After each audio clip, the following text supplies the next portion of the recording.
G'day folks. We're going to continue on with the cleanliness of DC power to sound devices. So I've basically got lead acid battery on my first DAC. I've got lithium going into my second DAC, which is kind of a reclocker and sync. It syncs the rest of the sound card. Here under here is a computer. And one of the other DACs for the high mids is running on lithium, and the only other DAC left is this tweeter DAC. This is a Topping D50 Mark III, which is not currently on at the moment. That's running the tweeter, and it's running off 5 volt. It has a dedicated USB-C for power, and it's running off coaxial SPDIF from the main system. So let's get into it. And that USB-C is coming off one of these guys, which is a GAN phone charger. So not this particular one, but another one that's under there. And I found the GANs to be less noisy than switch mode, but more noisy than a lead acid battery or a lithium battery. So today we're going to fix that. I've got this little 4-cell AA NiCad thing they often use in the hobby of remote controlled cars. So it's something like this. Get a close up.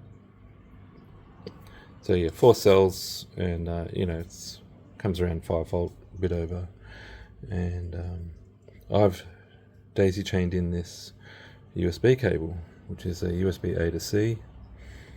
And this little bit here is for charging it. So one, I'd like to know how long I can run this DAC off this battery pack until it shuts down.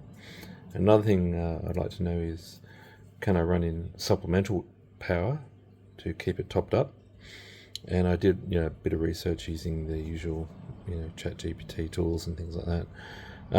There's a danger of overcharging, there's a danger of overcurrent, there's a danger of backfeeding current into the USB if this is higher than that, blah blah blah blah. But in the end of the day, it's all a bit of a nanny state when all we're trying to do is get some nice quiet power, and I can charge this at my own risk.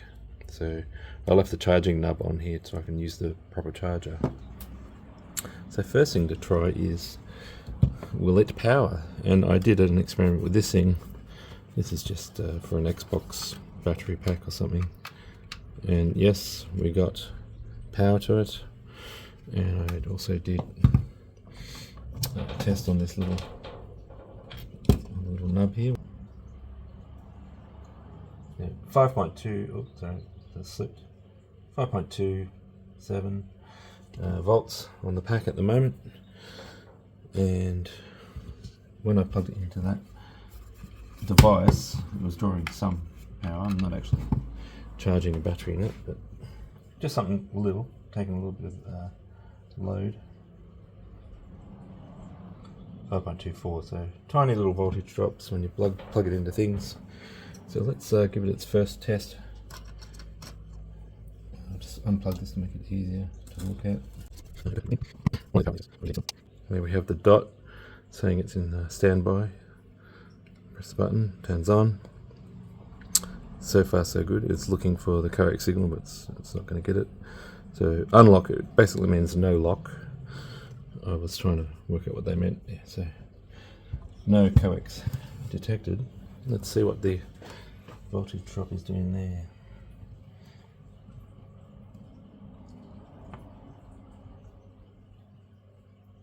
Yeah, so it's dropping down a little bit, 5.07. And as you can see, it's the battery pack is depleting a tiny amount. And the other thing is, given that it's below 5, that means any top up help will contribute to the current flow to the DAC. So this, when you turn this on, this will be adding extra noise into the audio channel. Turn it on. This little unit here it actually shows me on the front how much watts this is going to draw to, so that's helpful. So currently reading no watts, 5.064. Just hold that still. 6.1. We're reading 1 watt on the EcoFlow. And this actually turned off, so that was interesting. I'm going to now pull out the cable at this end, and voltages start to drop again. 4.999. And let's plug it back in. Back up to 5. The DAC stayed on that time.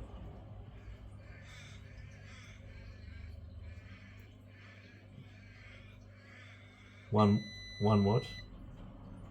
Now that is interesting. This thing turning off. Take out the supplemental power.